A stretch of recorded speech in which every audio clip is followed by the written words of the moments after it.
free. It is free. It is the ring that is bound, the things I am of ring. So the mistake is what causes the bondage. But ultimately, there is no bondage at all. All there is freedom. It's called moksha. But then this moksha can only come in terms of correcting an error of judgment. So the distinction is to be made. I wanted to go back to this because it is vital. Understand vital now? What I mean is, I need as a human being.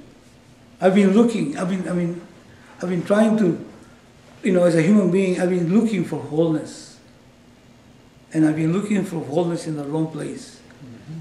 And I want my mind to recognize that there is no more hankering. Is there hankering in the practical world? Mm-hmm. No more hankering. That's what you'll be looking for. That's who you are. All right. Are there any doubts about this? Okay, very good. Sorry, I gotta go back sometimes because it's, we're still in the same place that we left before, okay? So we spent already half an hour, but I think it's vital to do this, okay? That's called satsang. All right. Okay, now let's go to the next one. Ravi, you want to read the next? Yeah. The subject and its instruments.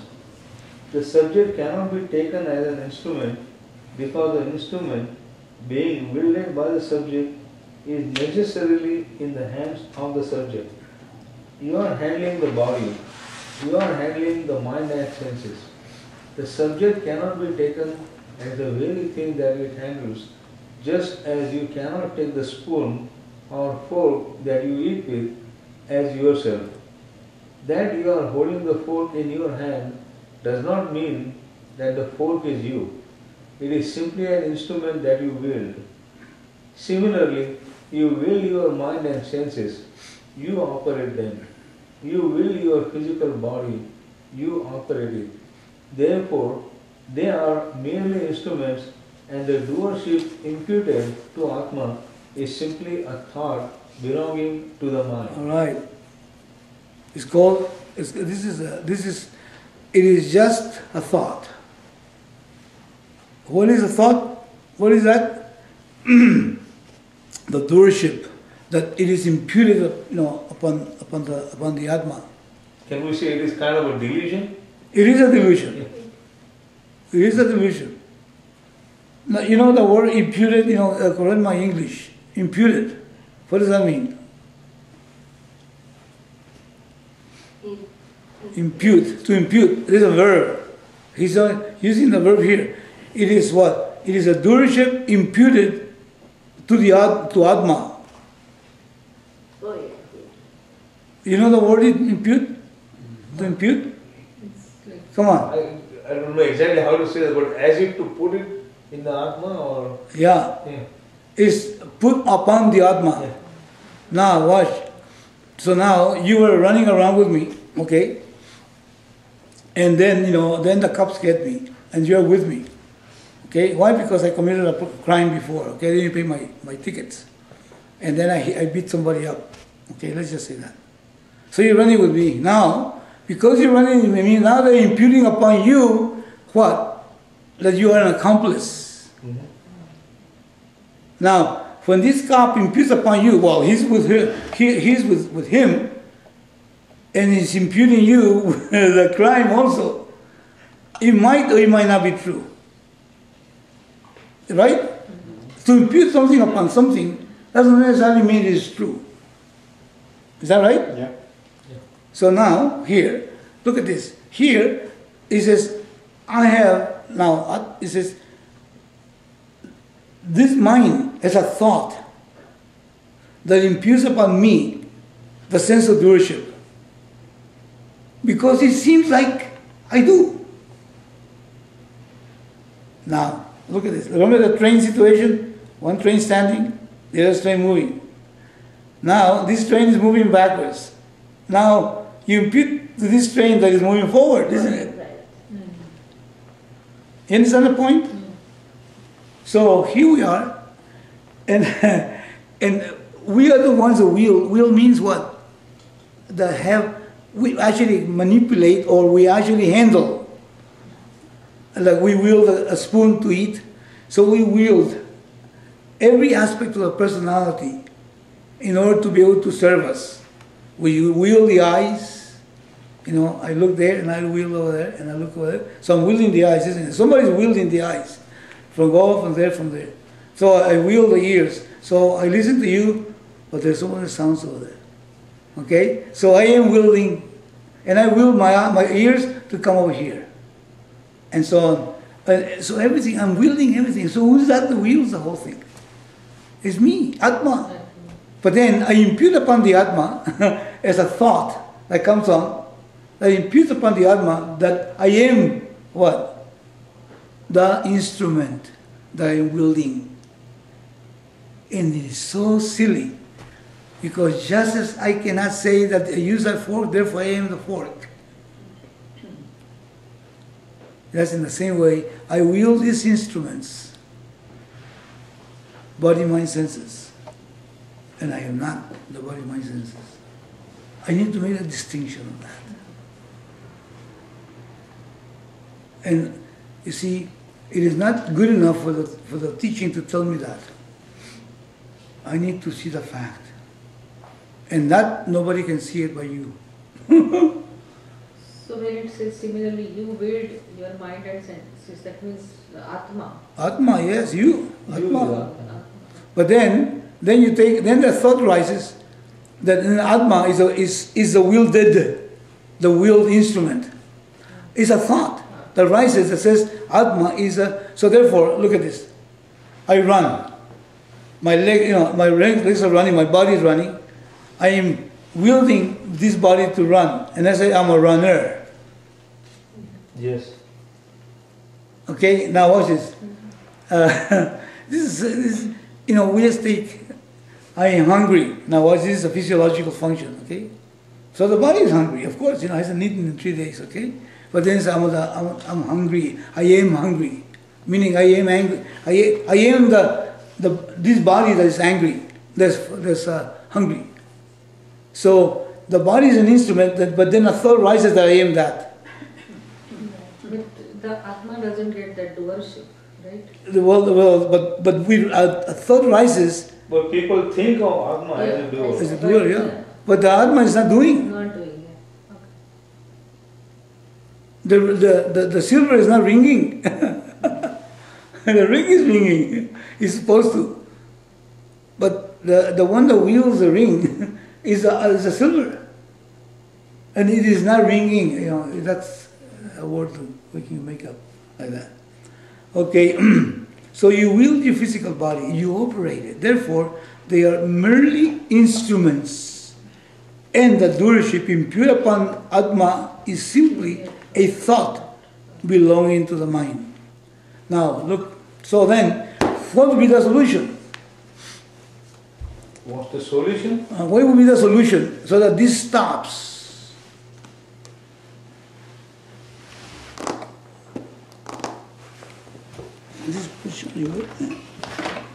What would be the solution? Just as it was said in the previous one, you have to make the distinction. Okay. Between And that distinction is a thought. That distinction is a thought. Yeah. Is that true? That you make a distinction, it becomes a thought. Yes. There's a word that it's used in the Shastra. There's a vritti. You know vritti? You know what vritti? What is that? What's vritti mean? Inclination? No. Huh? Yeah. Yes, Like pravrutti. Vritti, Okay, look at this. A thought, a vritti is a thought modification. It's a thought. It's a thought. So when there's avidya means ignorance about who I am. When the mind has ignorance of who I am, then the mind creates a thought that imputes what? Upon Atma, the sense of doership. That's a thought. That's a vritti. And that vritti is the one that we go around all over the place. That vritti is the one that directs your life. And that vritti is the cause of everything that comes as a consequence of having that imputation, if you want to call it. All right? Now, look at this. So, the self doesn't need any change. Right. So, what is the solution? The self doesn't need a change. And there's a vritti, a thought, that says, that is imputing upon Atma the sense of being the instrument. Try to dissociate. Hmm? Try to dissociate between the two. Well, disassociate, okay. Change the paradigm. Yeah, but then disassociation is a thought, isn't it? Now watch this. This vritti needs to be changed. It's called a cognitive change. The vritti, the thought, needs to be changed. But the thought, this vritti, it is a conclusion. That the conclusion, the same as the conclusion that the sun rises, which is based on perception. Is that true? That vritti that the sun rises is a perception, isn't it? It's based on a perception which appears real, isn't it? Now, how do you get rid of the vritti that the sun rises? By knowledge. There you go, knowledge. Just take some courses in what? In astronomy.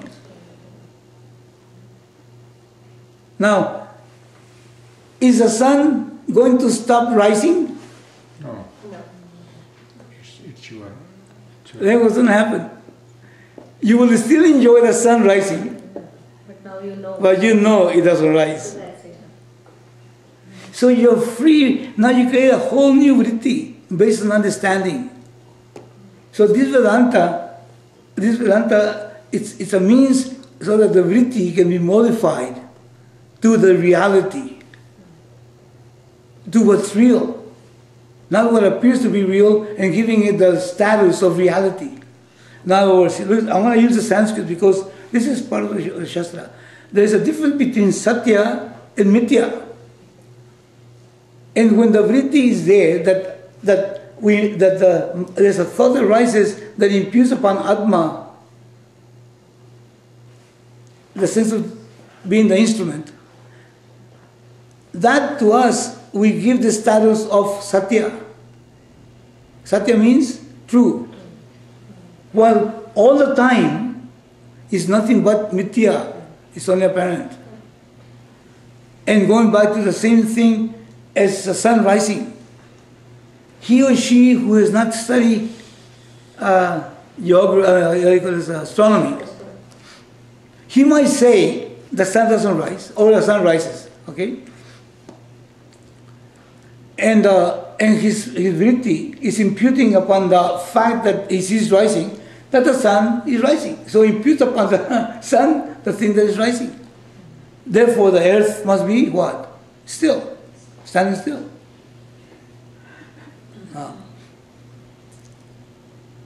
There is a vritti that was born because of perception. When the knowledge comes about the fact that it is the earth that's running around, it's a cognitive change. But you can still enjoy the sun rising. But you're no longer what? Hoodwinkled by the parent. So that the sun does not rise is a fact, satyam. But then before, because of perception, we gave to that apparent reality a status of satyam. Isn't it? When knowledge came, then we put things in their place. Okay? What appears to be true, mithya, is not satyam, is mithya, is apparent only. But that doesn't mean you're not going to enjoy it. It doesn't mean that the sun is not going to rise. It just means that now you know what it is. So when there's a vritti change, there was a vritti about the Atma is myself, and my Atma, who I